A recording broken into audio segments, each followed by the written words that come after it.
Can a three-step process be so powerful that it takes charge of a child's life and changes it for the betterment? Yes, there is a process, and that is called A, P and E. Good morning, ladies and gentlemen. This is Gaurav Bhandari, Child's High Performance Coach, Future Career Guide and Mentor. So I've been making a lot of videos for parents in Hindi language, and I thought that a certain segment of population might not be able to really understand Hindi properly for various reasons. It could be because of the state where they live, or because of the language that they have been speaking since childhood, or any other reason. So this video is going to be helpful for those parents who really want to understand how to develop their child's life in the best possible manner. In the same breath, I also want to say that a lot of my videos have extremely important information for parents, but only if you understand the pieces of information and apply them in your child's life. The results could take less time, they could take more time, but only if you apply them really properly, the outcome will be desired then only. So let's move forward and see what is this process called A, why is it so important, and how it can transform your child's life. So A, P and E stands for assessment, planning and execution. Now what is an assessment process? Please understand, parents love their children, they stay with them in their homes, and they look at their children from a different point of view. But from a neutral point of view, an assessment helps to bring out what is the strength and weakness of a child, what are the areas of interest of a child, and what are the areas which are not appealing to a child. The assessment also helps to highlight what is the real motive of a child when the child does any work. It could be academic, it could be social, it could be extracurricular or even sports. But what is the real motive of child? Is the child motivated to do something genuinely, or is the intention something and what the child is doing is not appealing to him or her? The assessment also helps to understand which all possible areas need to be worked upon by the parents and where the work has to be done by the child. And if required, is there an enabling system required additionally to support the child better? So an assessment process is a tool which parents can and should use to know their child deeply from someone else's point of view, not their point of view.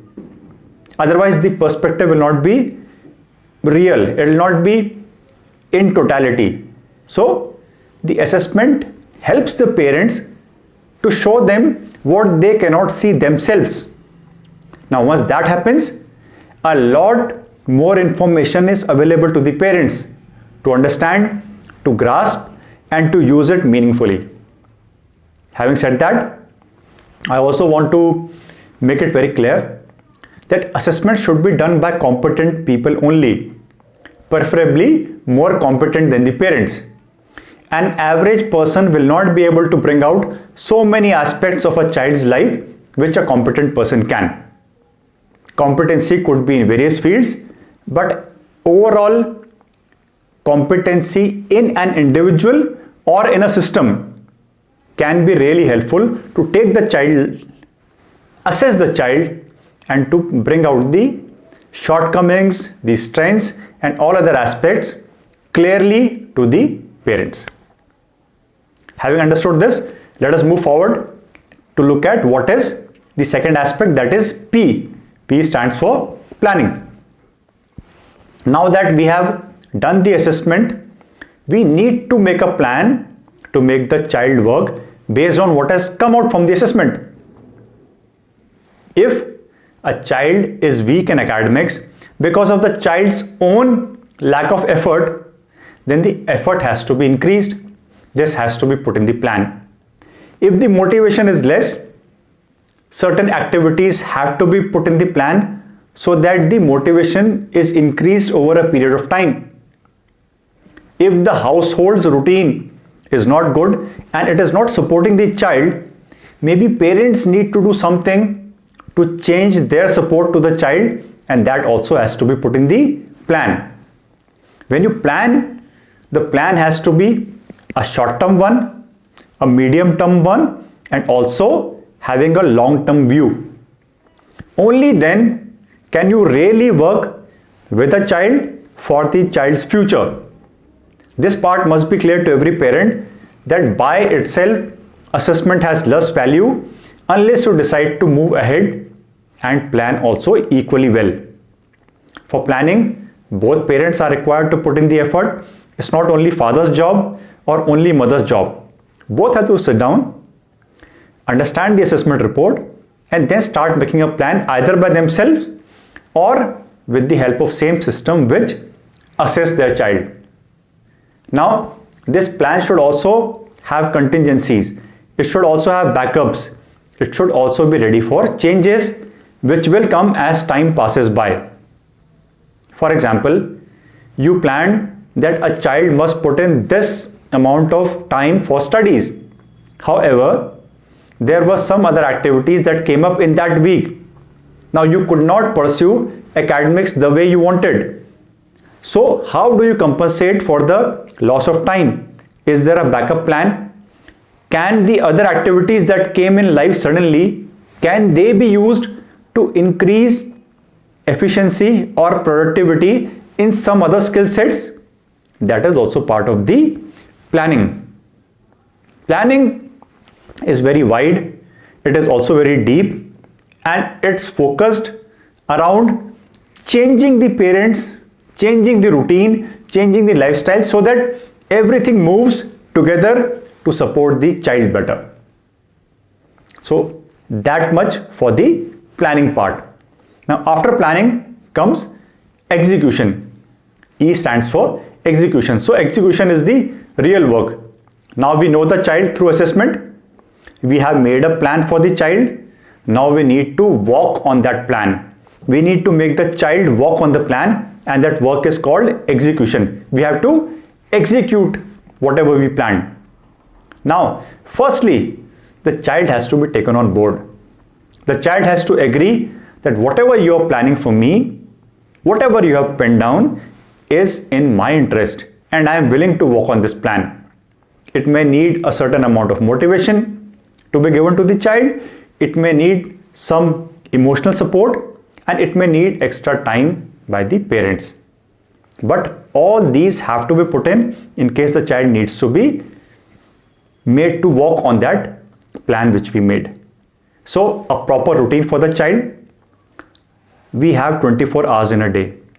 If the child understands that there is a difference between my today and what could be a great tomorrow, if I put in those extra hours into purposeful activities, my life could be much better. Then the child will be tempted to put in those extra hours. That, along with parent support, can really help you to execute on your plan. This part often remains the most difficult part from what I observe, because everybody wants good as long as they only get to hear it. The moment you need to work on your plan, some children's hands start shaking, some grow cold feet, and some parents are not happy because they and the child has to put in the extra effort. But my question is very simple. If you put in the extra effort and you work more, whose life is really going to change? Is anybody else going to benefit from your effort and your hard work? The answer is no. It is only you and your family who will be the direct beneficiary of this hard work. So why the shying away from execution? Why should we run away from hard work in case it is helping our life become better? It is helping us to achieve our aims. So why run away from execution? So this has to be made to understand to the child, to the parents, and the execution part is a slow, steady, boring process which becomes fun after some time when you start becoming better. Initially, it remains a slow, steady and methodical process. Now, what has to be kept in mind in execution is that you don't miss hours and you don't miss days what you planned for the child. Whatever was planned has to be worked upon in that time frame itself. Hypothetical examples, if the child was supposed to study maths from 4 p.m. to 5:20, then the child must study maths. If the target was to do 25 questions in that time frame, based on the child's ability, then approximately those many questions should have been done. If the child was to give a speech to improve communication from 7 to 7:20 p.m., then that time should have been utilized for that communication activity only. Once you walk very properly on this plan and execute it nicely, you will see the changes very soon. For some, the changes might come in early, for some it might be much later, but it works beautifully for every child and every family because the plan was made based on the child, not based on somebody else. The execution is for that child only. It has got nothing to do with other children in school, in neighborhood or in our relatives' houses. So once you start executing properly the first day, the first week, you have already overcome your inertia. You have already changed a lot inside you and you're walking on the right path. Let some weeks go by. Let the child make some mistakes and see where all the motivation is lacking. And here you need to fine-tune the plan either by yourself or with the support of system which was guiding you and supporting you. So you need to again fine-tune and change the plan based on the output you're getting from the child. Once you make those changes, the child also makes adjustment and the entire family moves forward. You will see in a span of 3 to 6 months, you would have put in hundreds of hours more properly for child's development as compared to the past. And once this happens, everything is going good. All your development goals can be achieved as far as the child is concerned, and you may even do a little more. But the mindset must be positive, it must be hard work, it must be based on logic, and it must be based on patience and sacrifice. Building a child's life and changing a child is not a short-term project, it's a long-term one. But if you do this properly, the gains, the advantages and the rewards are for a lifetime, for next 60, 70, 80 years. So instead of relying on some tuition system or some random support system, you must plan for the child's assessment, planning and execution on that plan. When we support a child, we look at all these aspects and realize that most parents don't understand this. Even if they are well-meaning, they are educated, but they don't understand how their child is changing daily.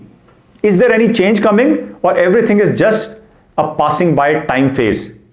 So once parents understand this, they can really take their child's life to next level because there are so many things that are required to be changed in a child's life. Academics, how do you manage to study 7, 8, 9 subjects and become good in it? How do you improve your personality? How do you improve your communication skills? How do you get knowledge of our country and the entire world? How do you plan for a career and how do you take your life forward? All these aspects are covered once you take a proper process called A, P and E, that is assessment, planning and execution. So I hope this part is clear, and if you have liked this video, do give it a thumbs up. You can share this video, you can subscribe to this channel for more such information pieces. I look forward to seeing you again. Take care, goodbye, namaskar.